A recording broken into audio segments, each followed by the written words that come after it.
নমস্কার। আমি হরেকৃষ্ণ দে। পরিবারের পক্ষ থেকে আজকে আমি মূলত সুন্দরবন শিশু বিকাশ কেন্দ্রে যে আমাদের সবর বাচ্চাদের নিয়ে যে কাজটা আমরা করছি, তারা কখনো লেখাপড়া করেনি। তাদের বাপ ঠাকুরদাদা কেউ কখনোই লেখাপড়া করেনি, বিদ্যালয়ে যায়।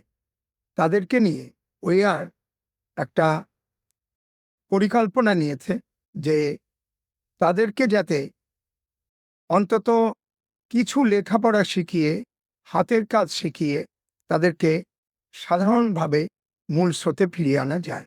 যাতে তারা বিদ্যালয়ে পড়াশোনা করতে পারে, যাতে তারা আরো বেশি অগ্রসর হতে পারে।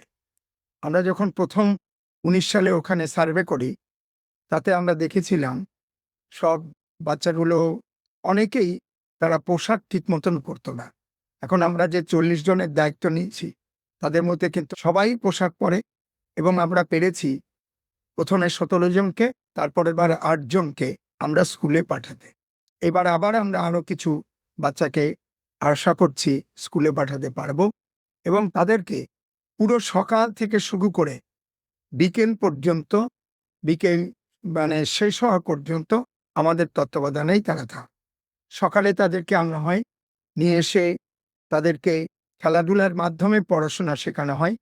তারপর কিছুটা পাঠ্যপুস্তকের সাথে তাদেরকে সংযোগ করা হয়, টিফিন দেওয়া হয়, তাদেরকে নিয়ে নিজে বাড়িতে স্নান করিয়ে আবার স্কুলে পাঠানো হয়।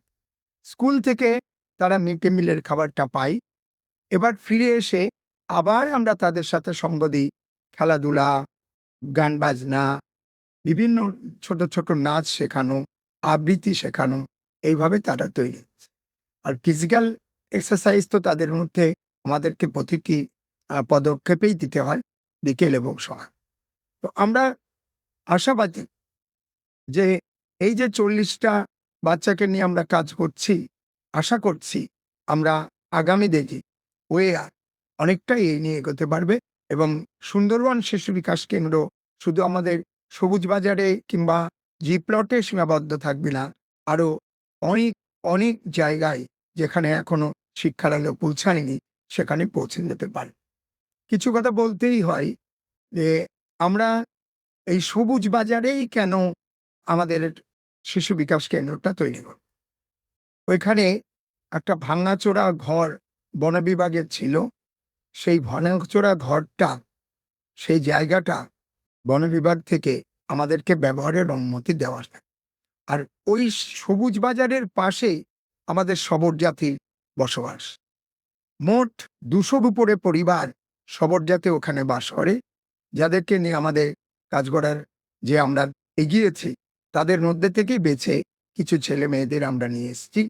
আর এই যে এর ভিতরে কেউ একটিমাত্র ছেলে আমরা সমীক্ষা করে দেখেছিলাম, যে ছেলেটি ক্লাস 10 পর্যন্ত পড়েছিল কিন্তু মাধ্যমিক দেয়। সে তখন জলে জঙ্গলে আবার সেই কাঁকড়া ধরা, মধু সংগ্রহ করা, তাতেই ফিরে গেছে।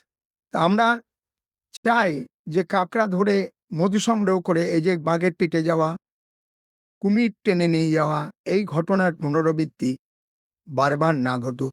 আস্তে আস্তে এগুলো বন্ধ হোক। এরা অন্য কোনো পেশায় যুক্ত হোক এবং ভালোভাবে তাদের জীবন ধারণ করুক।